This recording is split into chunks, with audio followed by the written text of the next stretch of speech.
Okay, Tim kind of did the global scale there, and I'm going to try and bring us back to Sarasota for the most part, but Florida as well, and look at some specifics, and you all can think about where you live. I have some graphics that may be interesting.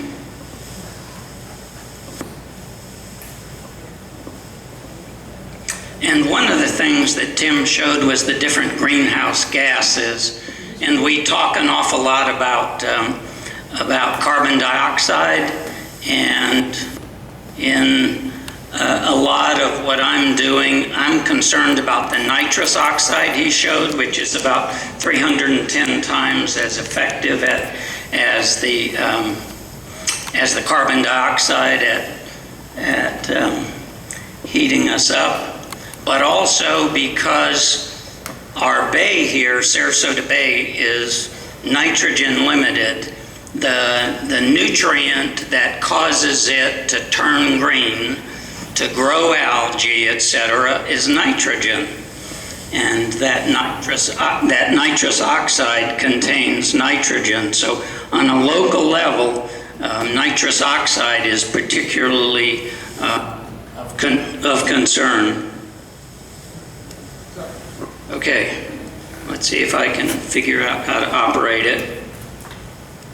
So there's a number of clues to climate change, and Tim just went through those.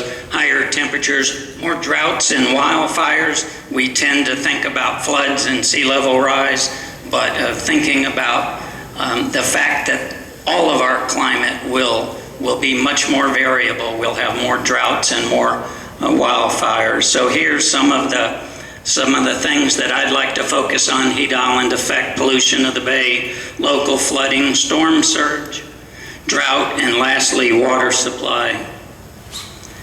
And even locally here, our newspaper has focused on some of the potential threats and opportunities to us and to real estate. Again, we can choose to put our head in the sand, or we can look at the opportunity side, and we darn sure ought to look at the threat side. Water quality issues affect everything, including our real estate prices. Just really quickly, the main thing to think about here is, where did we develop most intensively? On the coast. This, again, the red shows the oldest buildings in Sarasota for the most part, and those were built without any environmental protections, any environmental stormwater treatment, etc. And they're closest to the bay and have the greatest effect on the bay. Okay, let's talk about heat island effect for a moment. This is a thermal image, and on the left-hand side of the screen there is an urban area, and on the right-hand side, that's more blue, is a more rural area. So the left-hand side, the more urbanized, is holding a lot more heat, which shows up in the thermal scans. And that's particularly concerning when you think about the diurnal swing, what happens during the day and the night. Out in Mayaca and more rural areas where we have more trees, more natural environment, we heat up during the day as depicted. Let's see, hopefully this is okay, over on the left-hand side there. Let's see if I can back up again. On the left-hand side there and the right-hand side are natural areas. So it heats up during the day, but it cools off at night. And when we put a lot of concrete in our urban areas, it doesn't cool off so much.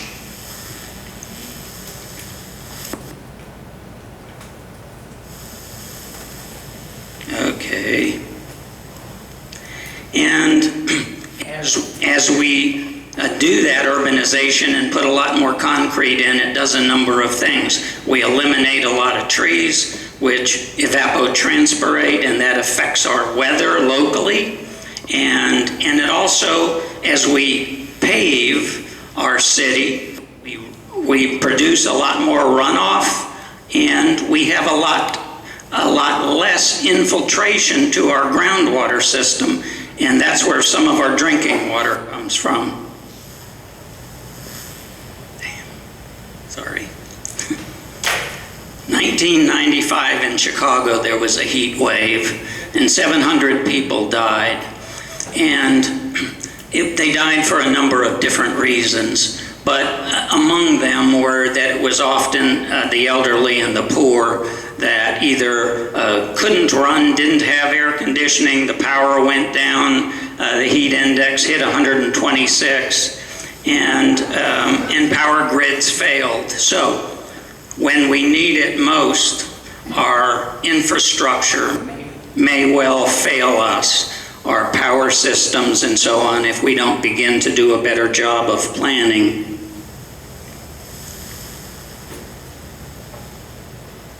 Let's see if I can point this in the right direction. And so in '95, Mayor Daley started an effort to build green roofs, which he thought would cool the city, and they've put about 2 million square feet of green roofs in Chicago now. We've done it in Florida as well. There's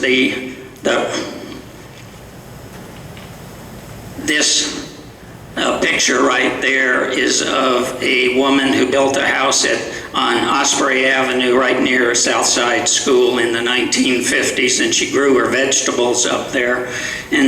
And we've been experimenting with green roofs throughout Florida. University of Central Florida is leading that effort. Another issue is pollution of the bay. Again, burning of fossil fuels gives off a number of greenhouse gases, including nitrogen. And some of that nitrogen is in the form of, comes from automobiles. About 31% of the total nitrogen that's polluting Sarasota Bay comes from automobiles. Atmospheric deposition directly to the bay surface. Some of it falls on the land and then washes into the bay, and a lot of it is deposited directly to the bay surface. So it's delivered there very effectively and is helping to pollute Sarasota Bay. This is the airshed. We talk about watersheds and airsheds and so on, and it's the area that contributes either water, if it's a watershed, which is a fairly large area for Sarasota Bay, and the airsheds are often much larger. And in this case, for the Tampa Bay region, as you can see, the airshed goes up into Georgia and covers pretty much all of the state of Florida. So some of the nitrogen that gets deposited in our area may well be emitted somewhere else. Tim was talking about poking the climate with sticks or stacks. With power plants, they have tall stacks, and that helps to disperse the pollutants up higher, and so they're usually deposited at a greater distance. Automobiles are close to the ground. Their pollution is much more localized. That pollution that comes from power plants may well come from power plants in Georgia or somewhere else. Okay, in terms of trying to address what's happening with our pollutants, I used to say that 88% of our storms in this area were 1 inch or less, so they're much easier to try and capture and control. We can use cisterns, we can use rain gardens or bioswales on Ringling Boulevard, that sort of thing. But what we're seeing is a clear and steady trend to heavier rainfall events. And so when we get a real gully washer of an event, it's not possible to capture it in the same fashion that we can if we had 100 small rainfall events. We could manage that, infiltrate it, recharge our groundwater, put it in cisterns and so on.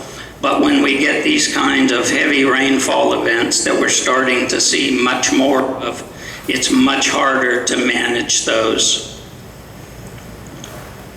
And even locally, I think Tim was suggesting that some people are confused or mention that sea level rise is different in different parts of the country and certainly in the world. Well, even across Sarasota County, we see a variability in rainfall. This is 2016, and we had about 64 inches of rain in 2016 out in the Mayaca area. And that same year, we had about 46 inches of rain on Siesta Key. So substantial variability even within a very small area. So very important that we have good data and understand what it is we're modeling and projecting. We have local flooding and bay level rise. I choose to call it bay level rise in terms of trying to focus on Sarasota. And this is a Google Earth screenshot, and right here is Fruitville and 41. And if you drive that area, you may know that it often floods. And on Google Earth, if you look down in this right-hand corner, and you can't read it, but it says 2 feet, it'll show you the elevation of wherever your pointer is, and my pointer was right there at that intersection. Our tidal range here goes up to about 2.6 feet. And if the elevation of the road is 2 feet, and you're trying to drain water by gravity, it doesn't work. And that's part of our problem. Harbor Acres, a woman asked me to look at their neighborhood and explain why their roads weren't draining. Same story. That point that I've got right there, that's at 2 feet. So if we get a heavy rainfall event, particularly one of those gully washers that hits and coincides right with that high tide, you're going to have to wait until the tide goes down before the street's going to drain. And on St. Armand's Key, some years ago, we had to address it, and that's at 1 foot.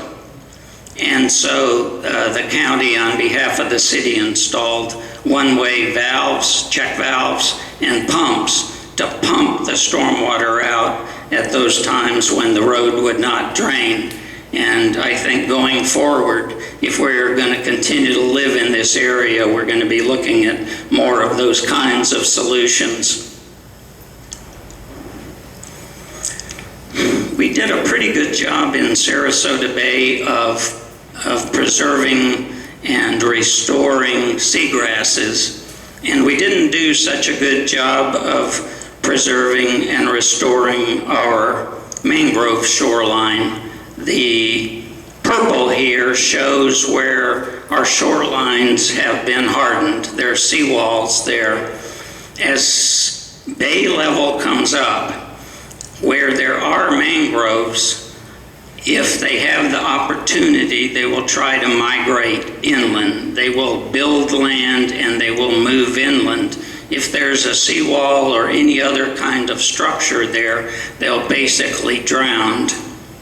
So all of that hardened shoreline, we are trying to work on encouraging living shorelines to be either preserved or restored. And Dr. Evis Chan is with me, and she has a postdoctoral fellowship pending, and we are hoping to work on living shoreline efforts in this area, including working with organizations like KONA to get social and economic inputs into what are the impediments to us moving forward with more restoration of living shoreline. This is a draft of something a primer that the Sarasota Bay Estuary Program has developed on living shorelines. And one of the interesting things that was found in, I think it was Virginia, there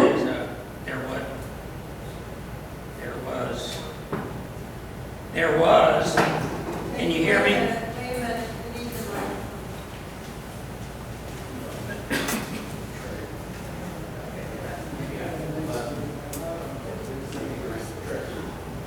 Is this on? Should be. I think it's on. No. You'll see a lot of fire or something like this. I'll say it again for the tape when this is back on, but basically what happened, there was a, there, are we on? Yeah, there we go, okay. There was a seawall next to a living shoreline when a storm hit. The living seawall failed. The living,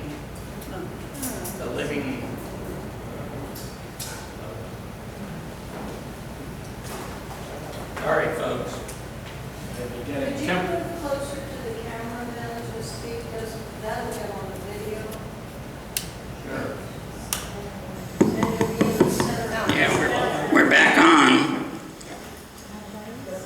Well, I'll try and, I can plug this in if the battery is going, but it looks like it's okay. We'll see if it fits. okay, yeah, we're still. Okay.